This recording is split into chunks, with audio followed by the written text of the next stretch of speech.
The following content has been generated with artificial intelligence under minimal human supervision. The data presented may contain errors or inaccuracies. The opinions expressed in this content do not necessarily reflect the vision, position, or values of DigiAll. We recommend verifying critical information with additional sources before making decisions based on this content.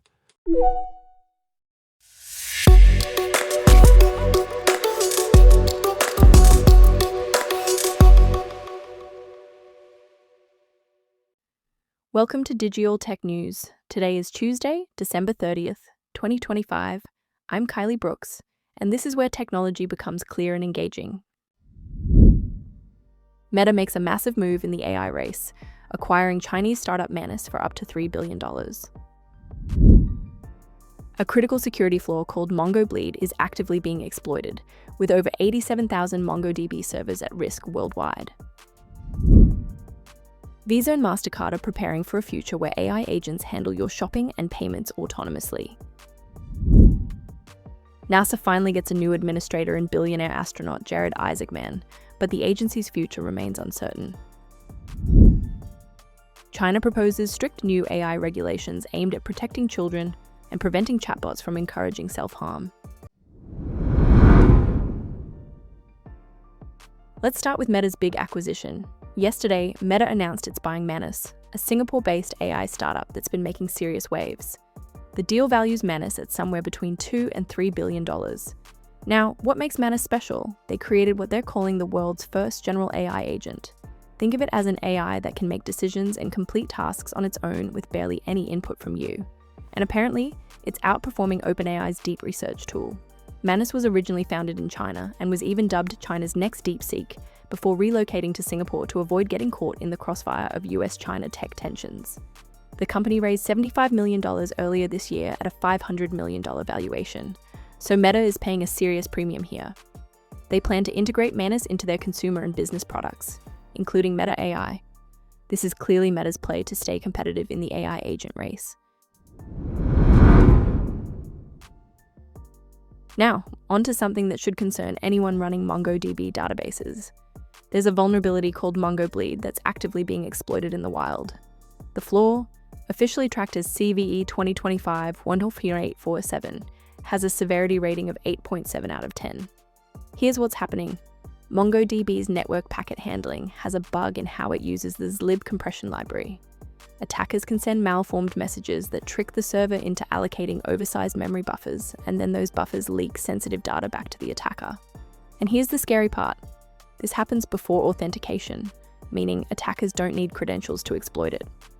A security researcher released a proof-of-concept tool that can extract database passwords, AWS secret keys, API tokens, session data, and other sensitive information. As of last Saturday, census data showed over 87,000 potentially vulnerable servers exposed to the internet. Nearly 20,000 are in the United States, 17,000 in China, and almost 8,000 in Germany. MongoDB patched this on December 19th, so if you're running a self-hosted MongoDB instance, you need to upgrade immediately to one of the safe releases. There's no workaround except disabling zlib compression entirely. Moving to the future of shopping, Visa and Mastercard are gearing up for what they're calling agentic commerce. Imagine AI systems that automatically discover products, compare prices, and complete purchases for you, all within a chatbot interface. Payment giants are preparing their infrastructure for AI-driven purchases that could start rolling out as early as 2026. The idea is that you tell your AI agent what you need, and it handles everything from finding the best deal to processing the payment. Sounds convenient, right? But there are significant challenges that haven't been solved yet. Security protocols to protect your payment data, liability questions when something goes wrong, and standardized dispute resolution processes are all still up in the air. These are critical issues that need clear answers before this technology can go mainstream. It's exciting to think about AI agents booking flights or paying bills without human intervention, but the industry needs to get these fundamentals right first. Let's talk about NASA. After a difficult year that saw approximately 4,000 employees leave the agency due to budget cuts imposed by the Trump administration, NASA finally has new leadership. On December 17th, the Senate confirmed billionaire Jared Isaacman as the new administrator. Isaacman isn't your typical political appointee. He's a successful entrepreneur, a trained fighter jet pilot, and he's actually been to space twice. He led the Inspiration 4 mission and the Polaris Dawn mission, which included the first commercial spacewalk and took humans farther from Earth than anyone since the Apollo program. But here's where it gets complicated. Isaacman's nomination came packaged with something called Project Athena, a 62-page vision document that was leaked in November. It suggests pulling NASA out of taxpayer-funded climate science and handing that work over to universities. It also talks about evaluating NASA centers like the Jet Propulsion Laboratory using output and time to science metrics. Former NASA officials called the document bizarre and presumptuous, and they're right to be concerned because these kinds of changes require congressional approval.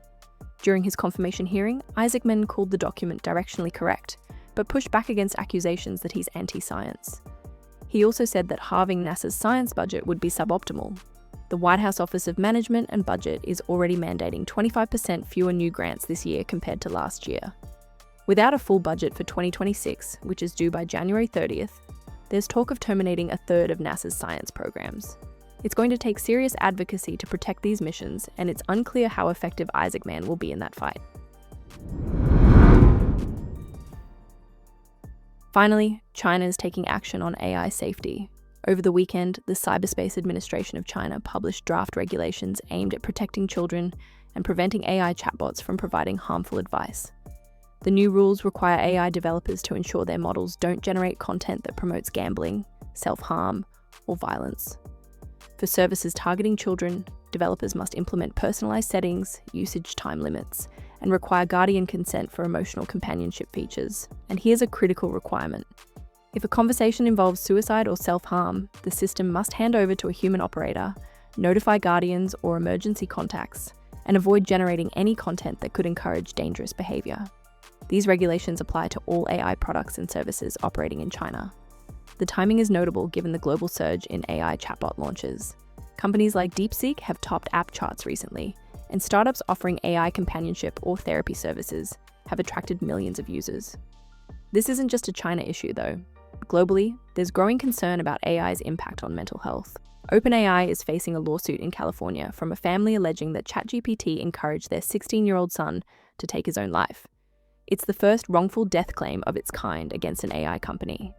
OpenAI's Sam Altman has acknowledged that handling self-harm responses is one of the biggest challenges in AI development. China's proactive approach with these draft regulations shows they're taking these risks seriously. That's a lot to process as we close out 2025. From Meta's billion-dollar AI bet to critical security vulnerabilities, from the promise of AI shopping agents to NASA's uncertain future, and from China's regulatory push to the real human consequences of AI technology. These stories remind us that innovation and responsibility need to go hand in hand. We'll continue following these developments as they unfold. Thank you for staying informed with DigiAll Tech News. We'll be back with more updates as they develop.